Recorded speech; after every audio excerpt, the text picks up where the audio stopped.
All right, this is a big issue, and this is something that I want to dig into here. There's a lot to unpack, so let's kind of just go through this, right?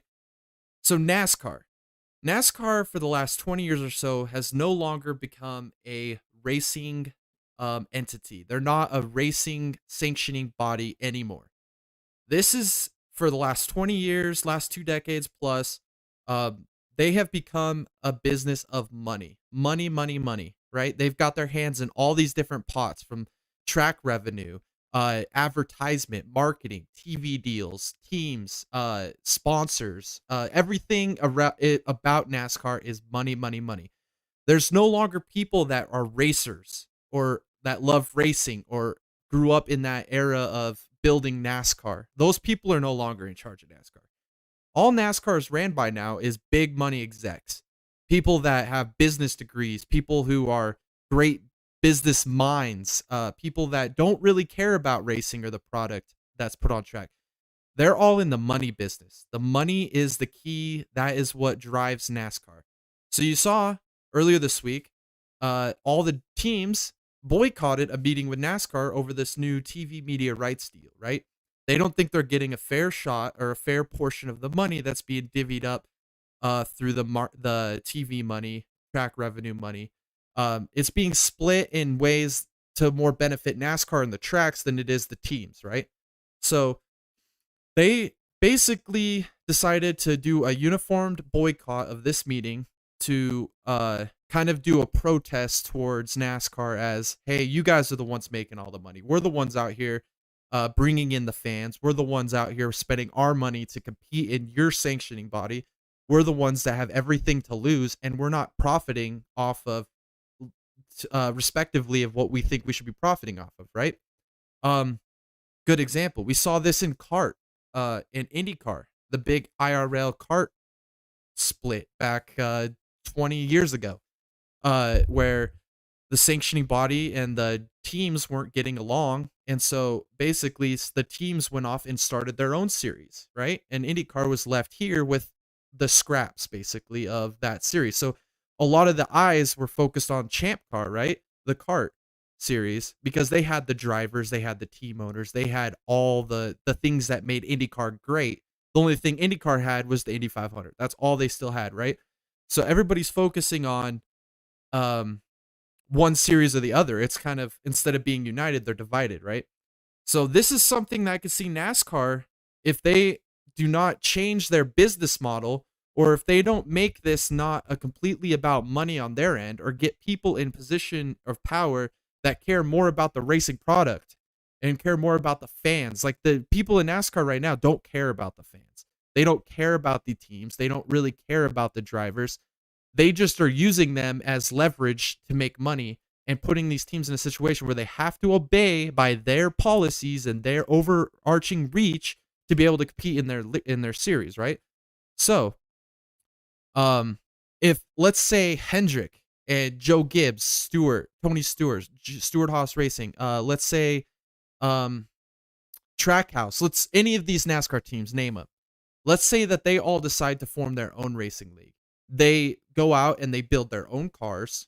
They make their own deals with tracks. They make their own television deal, and they go race on their own without NASCAR as their sanctioning body. This is going to put NASCAR in a bind, and I don't know if NASCAR realizes this or if they've got any protection plan against this happening. But this is a very realistic situation that could happen in the near future. We could see a NASCAR split. We could see the best teams, the best drivers, and they could leave and go and race on their own tracks and make their own schedule, get their own TV deal, while NASCAR's stuck with whoever's left and their traditional NASCAR rules and cars and everything. Um, what NASCAR needs to realize is that what makes this sport go is the fans. Fans are number one. Without the fans, there is nothing. NASCAR is nothing. The drivers are nothing. The teams are nothing. Number two is your drivers. Your drivers are the personality. That's what sells. That's why the fans come to watch the races, right? The fans come for the drivers.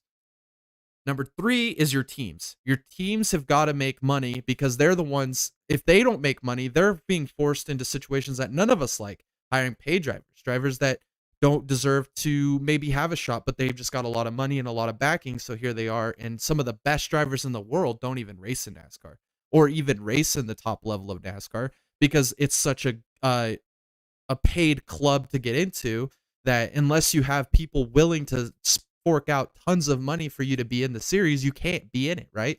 So, like this weekend, as we'll see with Jonathan Davenport, is a great example. Someone that's one of the best drivers in the world right now, who has never had an opportunity in NASCAR. He pretty much gave up on it, and now he's gonna be racing, making his debut. But I get off track. So, with NASCAR, uh, with the team, so it's fans, drivers, teams. Number 4 is the tracks. If you don't have a good product or the cars to race on, then you have nothing. You could race every week at Atlanta, that terrible, awful track that we saw a couple weeks ago. We could race there every week and nobody would want to watch after 2 or 3 weeks. Terrible. So you need the tracks are number 4. 5th is NASCAR. NASCAR is just the sanctioning body. They're the ones that put the rules in place. They're the ones that have to maintain the level of quality that we see on a weekly basis. They put the schedules together. Their cut should be marginalized towards the other 4. They gotta grease the other 4 wheels so that their wheel can turn. I feel like they've got it completely backwards. And we've seen this over the last 20 years, right? We've seen they don't listen to the fans. They just keep pushing out new cars and then they want to experiment with schedules and they finally get something good and then they got to change it because they listen too much to this area. And then they've got to please all the manufacturers and then they got to please the drivers and they got to please the team owners. This is a big moment in NASCAR history right here, unfolding within our eyes. You know, with these penalties that are coming out, NASCAR is just getting fed up with the teams. Where the teams went wrong was accepting to do this charter agreement, right? NASCAR does a charter agreement, handed out 36 franchises to team owners to protect their assets, right? Because if back in the day, your NASCAR team goes under, you lose everything. You're selling parts, you're selling a building. That's it. There's no, and maybe you can retain people, but you're getting rid of just that. There's nothing there of value. So NASCAR decided to do a charter system, right? Make these franchises for you have to have one to compete in our series, right? Like NFL or MLB, NBA, they're all franchises. You have to buy it. It's a good boys club, right? Well, this is good for the teams, but it's also bad for the teams, right? So now we have new owners finding interest in the sport, but now it's pushing out those ones that have been in the sport forever, right? Now what your sport was built on was the underdog. The guy that puts the car together with his own money, the group of buddies, building race cars in their garage and wanting to go out and race, giving the smaller guys, the little guy, the chance, right? Now they have no opportunity to get in NASCAR unless they've got tons of money. You're not racing in the Cup Series. And even if you do, you could be a non-charter team, win every single race that year, and still make less money than the guy that finished dead last out of all the chartered cars, right? So they've just cut out all of the small guys out of the entire sport, right? They're gone. They're non-existent anymore.